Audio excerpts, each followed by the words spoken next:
Today we talk about how can you enable promotions notifications on your Robinhood app. So all you have to do, you just click in this sign down here. So when you click on it here, it's going to take you to your profile. Then all you have to do, you just go above this sign, click on it here.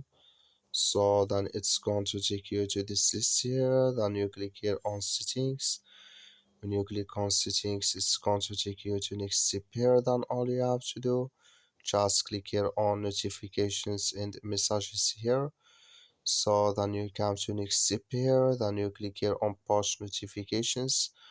When you click on it, it's going to take you to this list here. Then all you have to do, just go down here. So you keep going down here. You come here to promotions. So then you click in this sign. Then like you see here, this color show for us. That's been promotions notifications enabled with us now. That's all you have to do. Thank you for watching. Don't forget to support us by like and subscribe.